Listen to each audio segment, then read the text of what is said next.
जहाँ मुगल काल की एक महारानी थी जिन्हें भारत के इतिहास में मुगल शासक जहांगीर की सबसे पसंदीदा पत्नी के तौर पर याद किया जाता है। उनका असली नाम मेहर-उन-निसा था। उनका जन्म अफगानिस्तान के कंधार में 1597 में पर्शिया के एक कुलीन परिवार में हुआ था।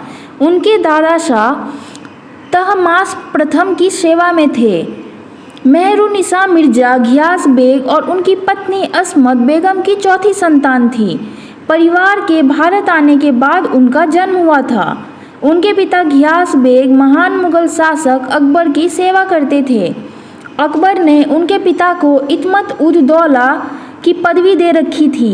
इसके बाद उनके भाई आसफ खान ने जहांगीर और उनके उत्तराधिकारी महाराज शाहजहां की सेवा की।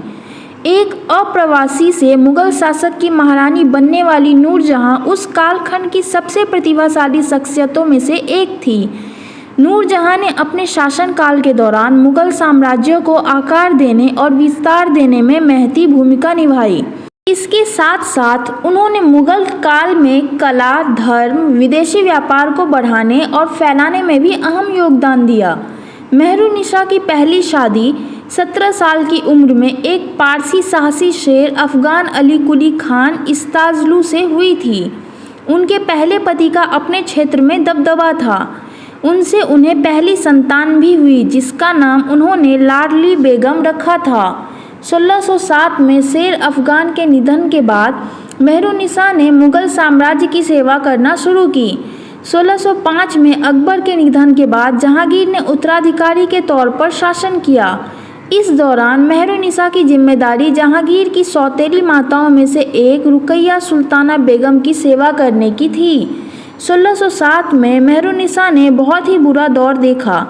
उनके परिवार के 2 सदस्यों को राजद्रोह के आरोप में मृत्युदंड की सजा दी गई। इसके बाद जैसे भाग्य मेहर-उन-निसा पर मेहरबान था और आगे चलकर उनका भाग्य ही बदल गया। 1611 में नौरोज़ उत्सव के दौरान जहांगीर ने मीना बाजार पैलेस में मेहर-उन-निसा को पहली बार देखा। उनकी खूबसूरती देखकर वह मोहित हो गए। उसी साल कुछ ही महीनों बाद जहांगीर ने मेहर-उन-निसा से निकाह कर लिया। दोनों का आपसी प्यार इतना मजबूत था कि कुछ ही दिनों में मेहर-उन-निसा उनकी पसंदीदा पत्नी बन गई। शादी के बाद जहांगीर ने उन्हें नाम दिया नूरमहल। बाद में 1616 में उन्हें नूरजहां कहा जाने लगा। जहांगीर ने नूरजहां को सरकारी कामकाज के अधिकार भी दे दिए। इससे उनके परिजन भी फले फूले। जहांगीर को शराब और अफीम की लत लग चुकी थी। इससे नूरजहां का शासन पर प्रभाव बढ़ गया था। धीरे धीरे वह ही पर्दे के पीछे से मुगल शासन को चलाने लगी। यह वह दौर था जब मुगल शासन ने तेजी से विकास किया। सरकारी कामकाज के प्रबंधन के साथ ही नूरजहां ने अपने नाम से सिक्के भी बनवाकर जारी किए। नूरजहां ने प्रशासनिक कामकाज भी अच्छे से संभाला। महिलाओं के मामले हो या घरेलू और विदेशी व्यापार, व्यापारियों से कर संग्रह की व्यवस्थाओं को सुधारा जिससे आगरा कारोबार का एक गढ़ बन चुका था। 1627 में जहांगीर के निधन के बाद सौतेले बेटे खुर्रम ने नूरजहां को आलीशान महल तक सीमित कर दिया। यही खुर्रम आगे चलकर शाहजहां हुए जिन्होंने नूरजहां के भाई आसफ खान की बेटी मुमताज़ महल से शादी की।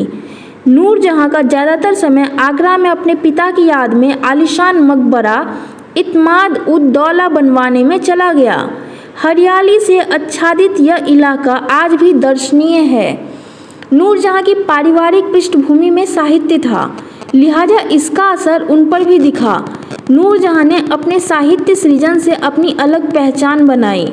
परंपरागत पारसी संस्कृति में उनकी रुचि और विशेषज्ञता की बदौलत ही उन्होंने इत्र निर्माण, जेवरात, परिधान, फैशनेबल डिजाइन्स के विकास में अहम योगदान दिया। यह मुगल काल की भारत को बड़ी देन रही।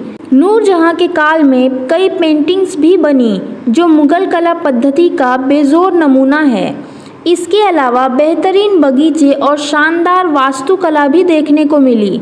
जालंधर में नूरमहल सराय इसका एक नमूना है। नूरजहां का निधन 1645 में हुआ। लाहौर में जहांगीर के मकबरे के करीब ही शाहदरा ने उनकी कब्र है। दोस्तों, इसी तरह की वीडियोस देखने के लिए हमारे चैनल को लाइक करें और सब्सक्राइब करें।